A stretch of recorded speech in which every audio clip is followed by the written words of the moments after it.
বাউলের আলোচনা সভায় বাউলের যে অনুষ্ঠান সেখানে হচ্ছে জীব আর পরমের আলোচনায় তিনি একটা কথা বলেছেন। তিনি কি বলেছেন, এই যে আমি তার কথাটাকে আবার রিপিট করব এখন। ওই যে ওহাবি, ওই যে মওদুদিবাদী বাংলাদেশ বিরোধী শক্তি, ওরা হচ্ছে তার কথার একটুকু অংশ কেটে ফেসবুকে দিয়ে ভাইরাল করেছে। সেখানে তিনি কি বলেছেন, তিনি জীবাত্মা আর পরমাত্মা, আল্লাহর সাথে তার বান্দার কথা। তো বাউল তার বান্দার ভূমিকায় আল্লাহর উদ্দেশ্যে বলতেছে যে আল্লাহ একবার বলছে যে আমি প্রথমে আরশ সৃষ্টি করেছি, আবার বলেছে যে আমি প্রথমে নূর সৃষ্টি করেছি, আবার বলেছে যে না আমি তো প্রথমে রূহ সৃষ্টি করেছি। তাহলে সে এক মুখে তিন কথা বলে কেন? এটা হলো জীবের প্রশ্ন। ঠিক এইখানেই ভিডিওটা কাট করে তারা ফেসবুকে ছেড়ে ভাইরাল করেছে। কিন্তু এরপরে পরমের একটা উত্তর আছে। উত্তরটা হইলো এই যে একটু আগে আমি আস্তে আস্তে ইমাম গাজ্জালিরও একটা বইয়ে দেখতেছিলাম, ঘটনাচক্রে আমার সামনে এসেছে। ইমাম গাজ্জালি বলেছেন মানুষের রুহে দুইটা দরজা, এক দরজার পাশে দুনিয়া আর এক দরজার পাশে লাউহে মাহফুজ। ওই লাউহে মাহফুজ এই ফেরেশতাদের জগৎ, নূরের জগৎ। তাহলে ওই যে আরশ, ওই যে নূর আর ওই যে রূহ, এই তিনটার যে ভেদ পার্থক্য, এই পার্থক্যই হচ্ছে দুনিয়া। আর এই তিনটার ভেদ যখন ঘুচে যায়, তিনটা যখন এক আপনি বুঝতে পারেন, তখনই হচ্ছে সেইটাই হচ্ছে মারেফতের রুহানি জগতে সাধক প্রবেশ করে। তাহলে এই গভীর গূঢ় মারেফতের কথা, জ্ঞানের কথা, এইটা বোঝার ক্ষমতা আমি আজকে মাওলানা নুরুল ইসলাম ফারুকীকে এখানে একবার স্মরণ করব। তিনি বলেছেন যে হিন্দু বৌদ্ধ খ্রিস্টানরা মালাউন না, মালাউন হচ্ছে এই নবীদ্রোহী গুস্তাকে মুস্তফা ওহাবিরা। ওই যে ওহাবি মওদুদিবাদী কওমি মালাউনেরা আছে, শিশু ধর্ষক মালাউনেরা আছে, এরা এই মারেফতের কথা বোঝে না, এরা এই মারেফতের বিরুদ্ধে। তো তুমি মারেফতের বিরুদ্ধে কোনো অসুবিধা নাই। বাংলাদেশে আজকে দুঃখের কথা, আফসোসের কথা, এদেশের জনগণ জুলাই আন্দোলন করে যেটার ফলাফল হিসাবে ইউনূস ক্ষমতায় বসলো। ইউনূস ক্ষমতায় বসার পরে সরকারি সহযোগিতায় এতগুলো মাজার, পুলিশের নীরবতায় এবং পরোক্ষ সমর্থনে এতগুলো মাজার ভাঙা হলো, এতগুলো ওরস ধ্বংস হলো, কোথাও কোনো ব্যবস্থা এরা নিল না। কিন্তু ঠিকই আজকে বাউল আবুল সরকারকে কিন্তু তারা গ্রেফতার করেছে। আমি এখানে পরিষ্কারভাবে বন্ধুগণ একটা কথা বলতে চাই, সেটা হচ্ছে বাংলাদেশে আজকে বাড়িওয়ালাকে ভাড়াটিয়া বাড়ির নিয়ম শিখাইতেছে। এই দেশে সুন্নিরা, সুফিরা, বাউলরা, আহলে সুন্নাতরা, তারা এই দেশের ভূমিপুত্র, এই জমিনের সন্তান, তারা এই জমিনের ধর্মের, এই জমিনের আধ্যাত্মিকতার উত্তরাধিকার তারা।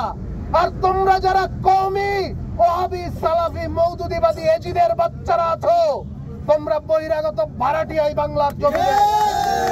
বন্ধুরা, আজকে বাউলকে গ্রেফতার করা হয়েছে, এর আগে নুরাল পাগলের শবদেহ পোড়া দেওয়া হয়েছে, সেখানে তার এক ভক্তকে হত্যা করা হয়েছে, শাহবারনের মাজারে হামলা করা হয়েছে। বন্ধুরা, রক্তের সাথে রক্ত দিয়ে খেলা হবে, রক্তের বদলে রক্ত দিয়েই নেওয়া হবে। বন্ধুরা, আমি পরিশেষে প্রফেসর ইউনূসকে একটা কথা পরিষ্কার ভাবে ইউনূসের সরকারকে জানিয়ে দিতে চাই যে এই ক্ষমতার দম্ভে তোমরা বাউলকে গ্রেফতার করেছো, তোমরা এই বাংলাদেশের প্রথম ক্ষমতা না, এইটা জোয়ার ভাটার দেশ। আজকে যে ক্ষমতার দম্ভে তোমরা অন্ধ হয়ে গেছো এবং বাউলের উপরে, সুফির উপরে, সুন্নির উপরে অত্যাচার করতেছো, মনে রেখো এইটা শতগুণে তোমাদের দিকে ফিরে আসবে, এই জমিন শতগুণে ফেরত দেয়।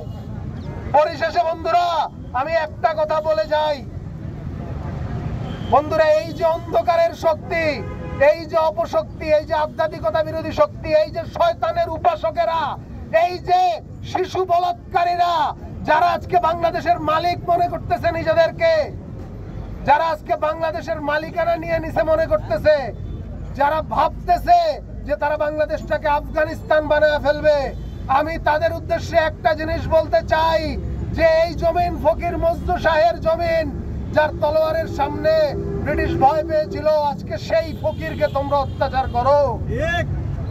বন্ধুরা, এই জমিন বাবা শাহজালালের জমিন, এই জমিন ফকির লালন সাইজির জমিন। ঠিক। এই সরকার তামাশা করে বন্ধুরা, তারা সরকারি ভাবে লালন উৎসব পালন করে। হারামজাদা, সরকারি ভাবে লালন উৎসব পালন করিস আর বাউলের উপরে অত্যাচার করিস। তোর এই হারামজাদা ইউনূস, তোর এই সরকার, তোর যে সরকার আজকে বাংলাদেশের সমস্ত, এই বাংলাদেশ কি আমরা চেয়েছিলাম বন্ধুরা? এটা কি আমাদের বাংলাদেশ? যেই বাংলাদেশে আপনার ধর্মের স্বাধীনতা নাই, কথা বলার স্বাধীনতা নাই, চিন্তার স্বাধীনতা নাই। পরিশেষে আমি একটা কথা বলতে চাই, শেষ ওয়াহাবিদের উদ্দেশ্যে একটা কথা বলে আমার কথা শেষ করব। সেটা হচ্ছে, তোমরা যা যা করেছো, তোমরা ফকির লালন সাইজির মাজারে কিংবা বাবা শাহজালালের মাজারে গিয়ে তওবা করে মাফ চাও। যদি সেটা না করো, তাহলে তোমরা এখনো পর্যন্ত যে পাপ করেছো, যে অন্যায় করেছো, যে জুলুম করেছো, সে জুলুমের উত্তর যেদিন আসবে, সেদিন তোমরা অসভ্যরা, তোমরা বর্বরেরা, তোমরা সভ্যতা বিরোধীরা, তোমরা আজকে যারা বাংলাদেশকে একটা অবাসযোগ্য ভূমিতে পরিণত করে দিয়েছো, তোমরা সেদিন এই পাপের উত্তর যেদিন পাবে, সেদিন তোমাদের পাশে দাঁড়াবার কাউকে পাবে না। ফলে বন্ধুরা, আজকে যে সংগ্রাম শুরু হয়েছে, এ সংগ্রাম, এ লড়াই এখানেই শেষ নয়, এ লড়াই অনেক দূর যাবে। আজকে বাংলাদেশের কোণে কোণে, বাংলাদেশের মোড়ে মোড়ে যারা সুফিবাদী আছেন, যারা বাউল আছেন, যারা তরিকতের পক্ষের মানুষ আছেন, যারা হিন্দু বৌদ্ধ খ্রিস্টান আছেন, যারা অসাম্প্রদায়িক মানসিকতার মানুষ আছেন, যারা এই দেশে ৭১-এর মুক্তিযুদ্ধকে ভালোবাসেন, এরকম মানুষ আছেন। এরকম সকল ধরনের মানুষ আপনার পাশের মানুষটির হাত থেকে শক্ত করে ধরুন, ঐক্যবদ্ধ হন। এই যে বাংলাদেশ বিরোধী শক্তি, এদেরকে পরাজিত করেই আমরা আমাদের বাংলাদেশকে আবার পুনরুদ্ধার করবো ইনশাল্লাহ। সবাইকে পুনরায় ধন্যবাদ জানিয়ে, এবং আমাদের এখন একটি মিছিল হবে, মিছিলে অংশগ্রহণ করে আপনাদের কণ্ঠস্বর আর উচ্চকিত করবার আহ্বান জানিয়ে আমি আমার বক্তব্য শেষ করছি।